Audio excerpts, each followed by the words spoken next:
Please take our seats. Senate President Cheese Escudero and the honorable members of the Senate, House Speaker Martin Romualdez, and the members of the also honorable members of the House of Representatives, and the members of the Cabinet who are with us here this morning, the officials and the stakeholders from various universities and colleges, my fellow workers in government, distinguished guests, ladies and gentlemen, good morning. Last October, our country had the distinct honor of hosting the 2024 Asia-Pacific Ministerial Conference on Disaster Risk Reduction. Together with our partners and neighbors in the region, we came to the resounding conclusion that as climate challenges intensify, so should our efforts. The signing of the Ligtas Pinoy Centers Act and the Student Loan Payment Moratorium during Disasters and Emergencies Act today reflects our steadfast commitment to protecting the rights and providing relief to families and students affected by calamities. The Ligtas Pinoy Centers Act mandates the establishment in every city and municipality nationwide of evacuation centers that are fully equipped to provide temporary but secured accommodations for our disaster-stricken citizens. We do not wish for the frequent usage of such facilities and can only pray that we have fewer calamities. But nonetheless, we need to ensure that the evacuation centers sufficiently respond to the needs of our people affected by calamities and other such emergencies. Investing in these climate-resilient facilities must be the norm, for we are not only protecting the people's lives, but also capacitating our local government units to respond, to reduce, and to manage the risks of disasters. Through this, we are also integrating into the very consciousness of every Filipino that preparedness is as vital as responsiveness. Whenever disaster strikes, we can and will respond. Noong Sabado, dinalaw ko ang mga evacuation center ng ilang mga nasalanta ng sunog sa Tondo. Alam niyo po, naantig ako sa nakita ko dahil sa kabila ng pinagdadaanan nila, nakangiti pa rin sila at ang init pa rin ng salubong na ibinigay sa atin. Dito ninyo makikita ang pagiging matibay ng mga Pilipino. Kahit nasa gitna ng matinding pagsubok, nagagawan pa rin ng paraan upang sumaya. Tibay ng loob at tatag ng pananampalataya sa may kapal, yan ang kanilang tangan. Evacuation centers like these should also be as strong as their faith and as resilient as the people's resolve. These serve as safe havens for those who share the same struggle and find comfort amongst one another. In my many visits to temporary shelters, I saw the plights of evacuees, and it's a very serious matter.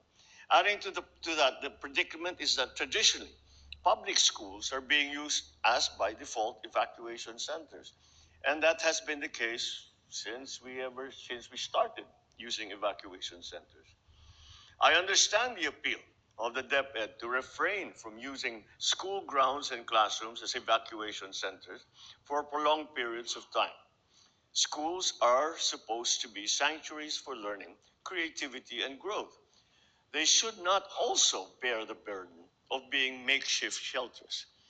With the enactment of this law, we heed that appeal and commit to only using our schools for the promotion of our students' welfare and development of the education system.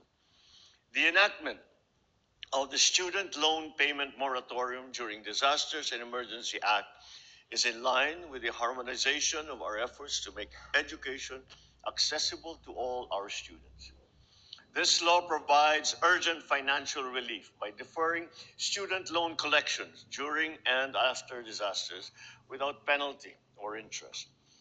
The benevolence of this law allows the disaster-affected students and their families to have a breathing space as they recuperate and rebuild their lives.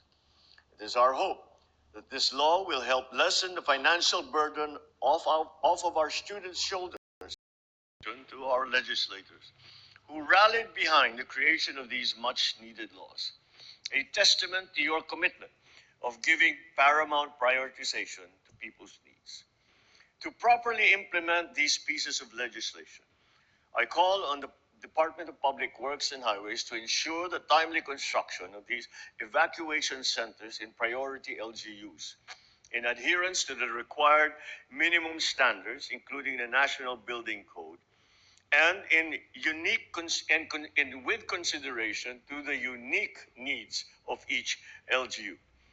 Furthermore, we have redesigned the evacuation centers because the weather and that we have been experiencing has become more and more extreme, and we have our evacuation centers are rated to survive a very 130 kilometers per hour winds, whereas we have seen in the past few weeks that these are way below the strengths of the storms that we have been experiencing.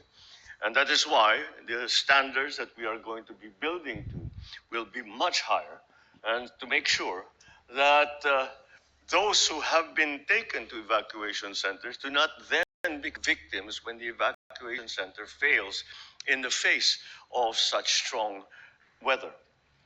So to the CHED and to TESDA, extend all forms of necessary and reasonable assistance to our students.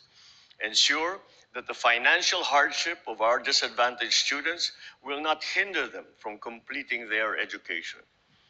To all LGUs, especially those located in calamity-prone areas, I urge you to keep your constituents informed with your disaster resilience strategies and plans.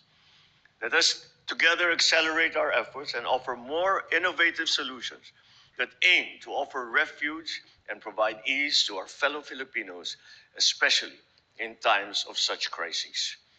Let these new laws lead us to become a truly disaster responsive bagong Pilipinas, one that reflects the innate strength and resilience of the Filipino people.